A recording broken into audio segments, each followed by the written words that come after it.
guys, welcome to my channel. I'm sorry if the room's a little echoey. I am in Thatcher's room, the bunny room. This is eventually where him and Casino both will be once they are bonded, fingers crossed.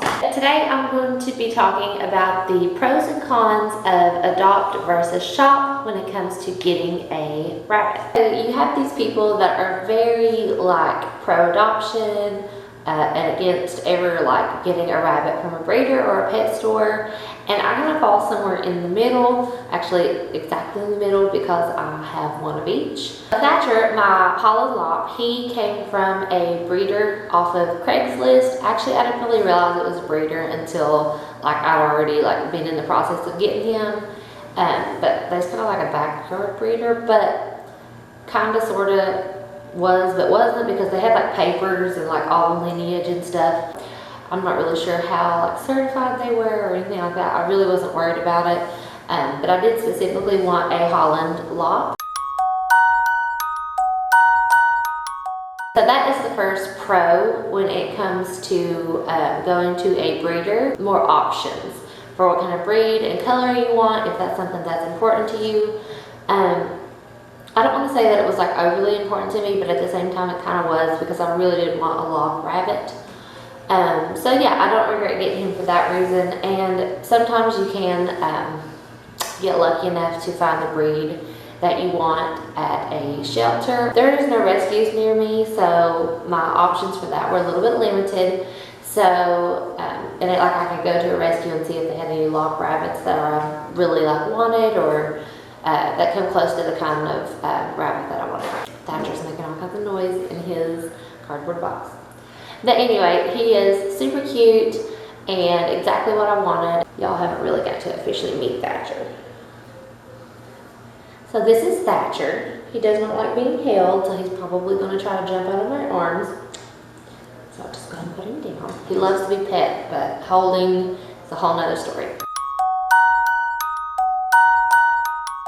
Okay, so second pro before going to a breeder is knowing the rabbit's age, having some lineage behind them, so if there's been any health issues in the past. If you go to a good breeder, they should only be breeding healthy rabbits and not doing a lot of inbreeding or anything like that. So it's really about finding someone reputable. That really wasn't the case for me. Like I said, I thought that it was more of a rehome situation. It wasn't until later on that I found out that it was a breeder. They didn't really seem like they knew what they were doing when it came to rabbits, to be quite honest. And I'm going to do a full story time on that. But anyway, if you do go to a breeder, go to a reputable one. Pro number 3 for going to a breeder is a lot of times, if you go to a good breeder, the temperament of the rabbit will be a little bit better. That's like my sister. She has a Holland Lop as well, and he is the calmest rabbit that has ever existed. He had been handled and desensitized since he was just very, very small, and he is such a baby. Thatcher is also very desensitized. He doesn't like being held, which most rabbits don't. My sister's rabbit doesn't even care about that. He's fine with it. Usually if you go to a good breeder and they really put the time and effort in on them, then they can be a little bit calmer and a little bit more socialized. So the con about going to a breeder is that rabbits are so overly populated. Is there really a need to bring so many more baby rabbits into the world when there's so many that do need homes that are in shelters? I want to say no, but at the same time, if no one bred them, then there would be no rabbits. If every rabbit got fixed, spayed and neutered, which I'm all for spaying and neutering your rabbits. But let's say that every pet rabbit was spayed and neutered and every breeder was no longer breeding, then rabbits would go extinct. So I feel like there's a gray area where it's yeah, if you want to continue to have Holland Lops around, then maybe you're going to need to have people breeding purebred Holland Lops or Flemish Giants or whatever. So yeah, it's kind of a little gray area there. I do believe that it should be more regulated and people should be a little bit more responsible about it. Like I said, I got a rabbit from a breeder, so I can't sit here and bash it too much.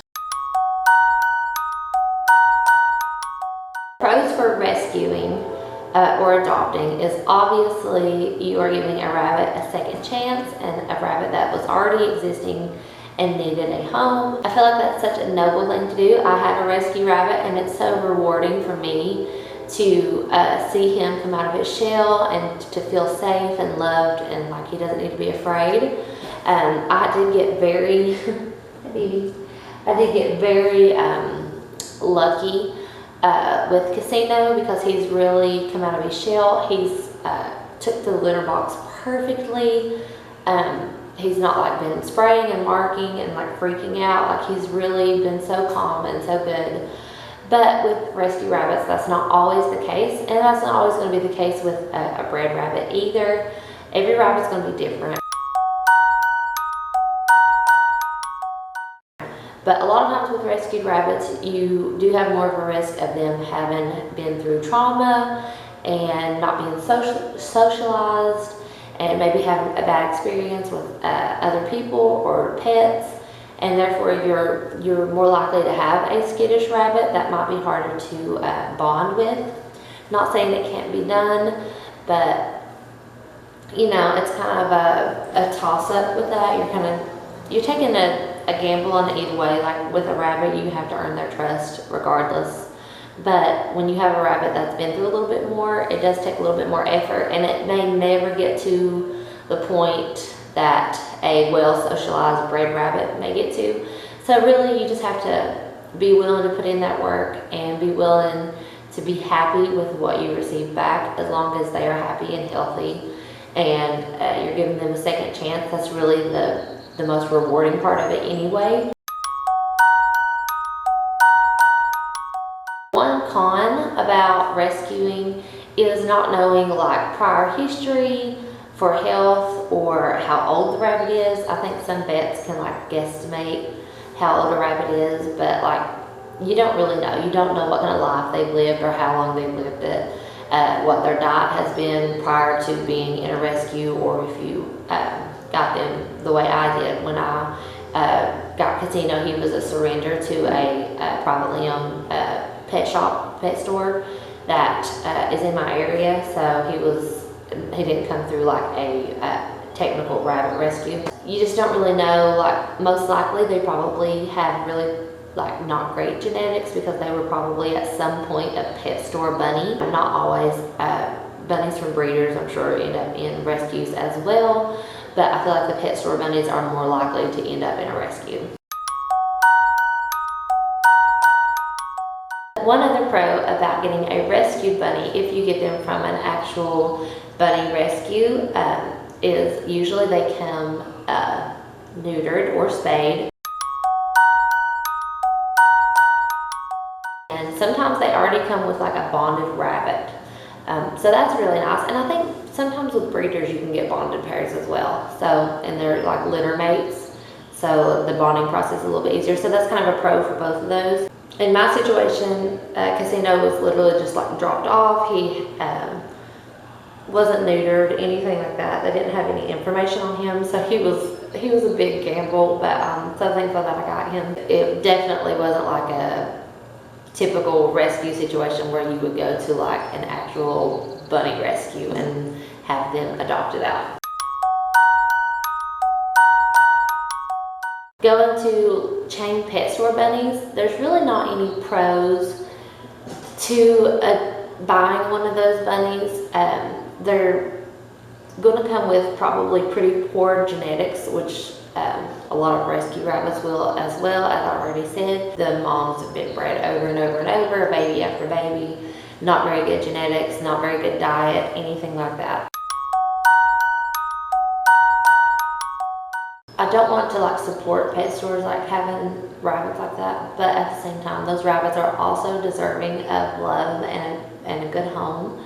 So I'm not going to shame anybody for getting a rabbit from a pet store and taking it home, because most of those rabbits are going to get bought by a kid, or a parent for their kids, or just somebody on a whim. They're going to go home, they're going to be kept in these really small cages that the pet stores recommend, and then they're either going to die or be taken to a rescue or surrendered like my rabbit was. It's very rare that they're actually going to live out a healthy, happy, free roam lifestyle. You are supporting the pet stores, but let's be honest, it's not going to quit anytime soon. Not saying that we shouldn't try to make a difference, but if you see a rabbit in a pet store, it's going to get bought. It's either, or it's going to die in the pet store if it's not got good care.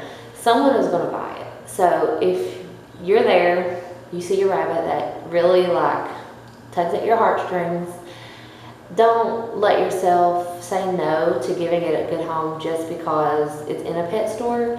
Because if you don't take it and give it a good home, someone else is going to take it, and then it's probably going to end up in a rescue anyway. It's not just black and white for either. There's definitely pros and cons. I wouldn't really say there's pros to the pet store thing, but it's more of just like, don't beat yourself up over it if you have a pet store bunny. I'm definitely not going to. So if anyone's giving you a hard time and you want to show me your pet store bunny, I will be happy to look at it and sing praises that you are giving it a good home. Bottom line is, every animal, every human, every being is worthy of love and care and affection, no matter where they come from. So breeder, pet store, rescue, stray that you find on the street, each of those animals are equally deserving. So keep that in mind. Don't be harsh to other people. Just if you don't agree with the way they got their bunny, please be kind to people. Like I said, I have one of each. I have a breeder, and then I have a rescue that was dumped at a pet store. So it's kind of like a mix of both. And honestly, just whatever rabbit you have, give it the best life. Give it love and care, and that's really all that matters. And if you do have a passion for rescue bunnies, donate or volunteer time to a local shelter. I unfortunately don't have one locally that I can volunteer at, or I absolutely would. But yeah, so if you have a passion for that, then do that. Or even foster. That's something else as well that I've thought about doing if there were ever was to be like a rescue close by. I would love to foster rabbits while they're in the process of trying to find a home. But anyway, that's a whole nother story. I hope y'all enjoyed. I love you guys. Please like, comment, and subscribe, and I will talk to you soon.